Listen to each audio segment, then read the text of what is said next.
오늘 말씀은 스가랴 14장 1에서 11절입니다. 6절 읽습니다. 그날에는 빛이 없겠고 광명한 것들이 떠날 것이라. 여호와께서 아시는 한 날이 있으리니 낮도 아니요 밤도 아니라 어두워 갈 때에 빛이 있으리로다. 14장은 스가랴의 마지막 장입니다. 본문에서는 여호와의 날에 일어나는 일들을 말하는데 여호와의 날, 즉 그날에 당할 예루살렘의 파괴를 언급합니다. 모든 것이 함락되고 절반의 백성이 잡혀가는 치욕스러움을 경험합니다. 스가랴 예언의 시기 이전 이미 예루살렘은 이러한 일을 당했습니다. 바벨론에 의해 그들의 성전이 파괴되었고 왕을 비롯한 많은 이들이 갈대아 지역으로 끌려갔습니다. 나라는 패망하였고 유다의 자손 다윗의 왕가는 멸망하였습니다. 그런데 이제 겨우 포로에서 귀환하여 이스라엘의 복원을 꿈꾸는 지금의 시점에도 스가랴는 멸망을 예고합니다. 언제든지 예루살렘은 패망할 수 있다는 뜻일까요? 주의 뜻을 따르지 않는 자들에겐 멸망이 되풀이될 수 있다는 엄포일까요? 이스라엘의 바벨론 패망 전 활동했던 예언자들의 소리를 다시 복귀해보면 이스라엘의 철저한 패망을 이야기했는데 특히 에레미야에서 하나님은 열방과 이스라엘을 뽑고 허물고 파괴하여 멸망시킨다고 말합니다. 그러나 이 파괴는 새로운 창조를 위한 선제적인 주님의 작업이었습니다. 거짓을 뽑고 허물어 교만의 땅을 정돈하고 정의와 평화의 싹을 심기 위한 것입니다. 악함이 자리하는 곳엔 선함이 들어설 곳이 없기에 주님은 파괴를 택하십니다.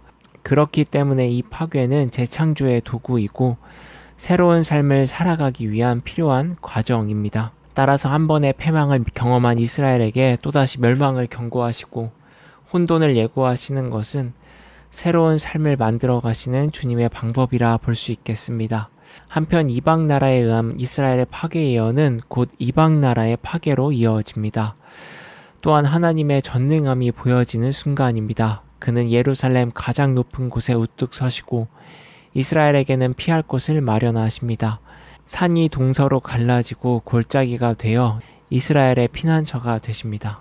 성경은 계속해서 여호와의 날들에 일어나는 일들을 열거합니다. 여호와의 날, 그날에는 빛이 없고 광명한 것도 떠납니다. 단지 여호와께서 아시는 한 날만 존재합니다. 이해하기 쉽지 않은 이 메타포를 이 예언의 언어를 어떻게 해석해야 할지 모르겠습니다.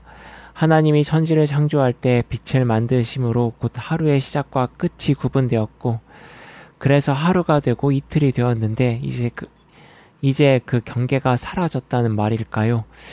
우리가 생각하는 시간이라는 개념이 사라진다는 뜻일까요? 정확히는 모르겠으나 아무튼 새로운 날을 말하는 것 같습니다. 더 이상 시간이라는 개념이 우리의 삶을 통제하지 않는 세상을 의미하는지도 모르겠습니다. 계속되는 예언에서 생수가 예루살렘에서 솟아나 반은 동해로 반은 서해로 흐른다고 합니다. 지형적으로 볼 때 예루살렘의 동해는 사해를 뜻합니다. 사해는 고대나 지금이나 물이 흐르지 않고 고여있는, 그래서 염분이 높아 생명체가 살기 적합하지 않습니다. 말 그대로 죽은 바다 사해입니다. 그런데 예루살렘의 생수가 이 사해로 흐른다는 것은 염분이 높아 물고기가 살 수 없는 그곳에 생명이 살 수 있는 영양분을 하나님께서 공급한다는 이야기일까요? 생명이 살아갈 수 있는 가능성을 부여한다는 뜻일까요? 이 무엇이 되었든 예루살렘에 솟은 생수는 재생을 이야기하고 희망을 이야기한다고 볼 수 있겠습니다.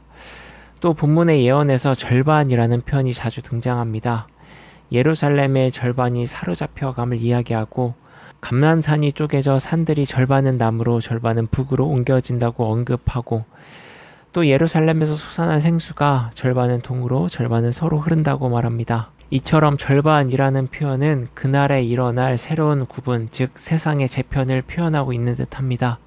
물론 이러한 재편이 세상에서 갑이라 불리던 사람이 을이 되고 반대로 을이라 불리던 사람이 갑이 되는 사회의 전복을 의미하지 않습니다. 세상의 불의함과 부조리함이 그대로인 상태에서 사람만 바뀐다고 세상은 변화하지 않기 때문입니다. 자신을 과시하고 싶어하고 더 많이 갖고 싶어하는 인간의 욕망은 그대로인데 위치가 달라진다고 갑과 을이 바뀐다고 좋은 사회가 될 수 있겠습니까? 따라서 여호와의 날이 말하는 그날은 새로운 세상의 재편은 삶에 대한 사람의 태도가 완전히 바뀌는 날로 보입니다.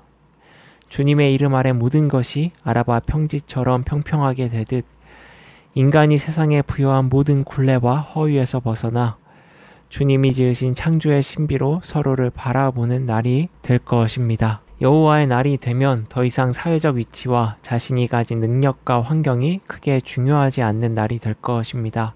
또 그날에는 여호와께서 아시는 한 날만 존재하기에 우리를 속박하는 시간의 굴레에서 벗어날 수 있을 것입니다. 시간에 갇혀 어떻게든 한정된 시간을 분주하게 살아가려는 조급한 마음에서 자유로워질 것이고, 시간을 금이라고 말하는 세상의 소리에 갇혀 나에게 금전적 이익이 되어야 유익한 시간이라고 생각하는 것도, 자극을 주는 만남을 선호하는 마음도 부질없어질 것입니다. 늘 분주하게 살아가는 삶을 신봉하지 않을 것이고, 반대로 재미없고 외롭고 고독하고 지루한 시간도 혐오하지 않을 것입니다. 세상이 재편되었기에 하루에 대한 우리의 태도가 바뀔 것이기 때문입니다. 또한 여호와의 날이 되면 생수가 죽은 바다 사이로 흐르듯 주님 아래 새로워진 세상에선 세상이 반기는 능력이 없어 고립된 이들, 상처받아 마음을 굳게 닫은 이들이 다시 세상에 받아들여지게 될 것입니다. 결국 주님을 사랑하고 생명을 귀하게 여기는 모든 이들이 평안을 누리게 될 것이라 생각합니다.